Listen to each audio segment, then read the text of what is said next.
I had to fly home to see my family recently for Christmas. That was awkward. Not the family stuff, they're okay. It's been 6 years. They figured some shit out. But I had to fly. Flying is really rough when you're this, because TSA does not know how to handle it. If you don't believe me, there's an entire hashtag dedicated to this next topic.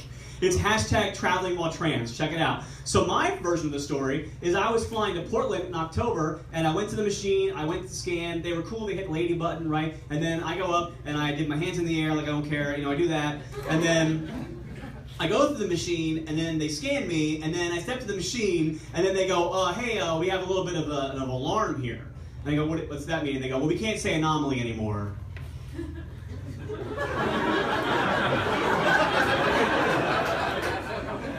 So now we have to say alarm. That's the more peace. I'm like, wait a minute. You guys, your company, TSA had a meeting about what to say about trans people junk, and the best thing you came up with was alarm. Let's put a pin in that for later. So then they show me the outline of my body standing there like this, and there's like a yellow square like right around my junk. It's like an outline of me in a yellow box, and there's like a TSA agent, and she's like, so right here is the problem area.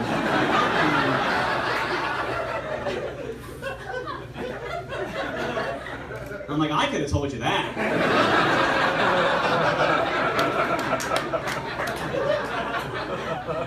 Like 30 years ago. So then they send me through a second time, and they're like, all right, so this time we're going to hit the man button. Like, I don't like that, but whatever. I just want to get on the plane, so I don't care. So then I go in, hands in the air, care a little bit at this point. Got the hands up, I go through, and then, because they hit the button for man, the new girls hit the machine. And this time around, a little bit more ego boost. I'm like, all right, that's cool, things are working out there. It's a lot of insurance money towards that, so that's good to see that's taking shape. But then they don't know what to do. They literally, they're like, well, we neither one of the two options worked, so what are we gonna do? I'm like, well, I'm gonna fly. I'm not a threat. Like, I'm more scared of you than you are of me. Let me just get on the...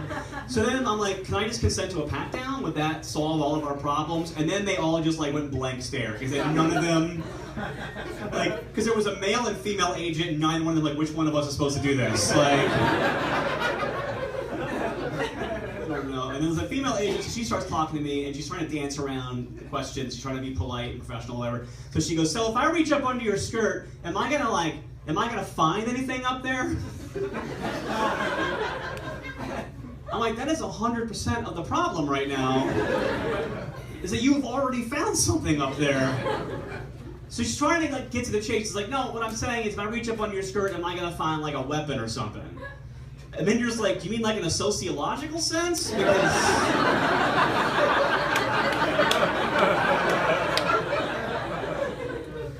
Because then yes, definitely, you're gonna find the cause of all the war.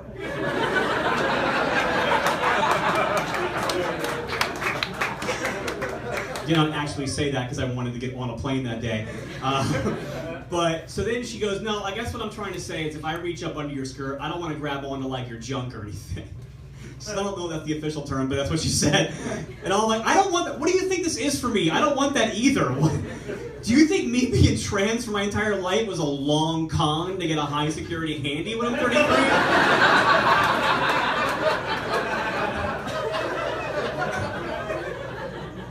Like for like last 6 years, I've gotten through without any flags. This time, an alarm raises. Finally, it's gonna happen. And here we go.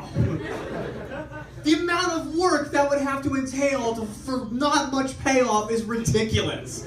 I would have to have caused 9/11 to be part of the payoff for that. That is a ridiculous theory. Hormones don't melt steel beams. So then the other agent goes, oh, you know what, it's gonna be fine. We call Sharon, and she's gonna come over and do it. That means they have a freak on hand at any given airport. Like on a given night, like, you've ever worked at a store and like sometimes like which supervisor has the keys? The TSA knows which supervisor is the freak on any given night. They're like, if you need to touch something weird, you just call Sharon. She won't even wear gloves. Last week she found 40 kilos of heroin. We weren't even looking for it.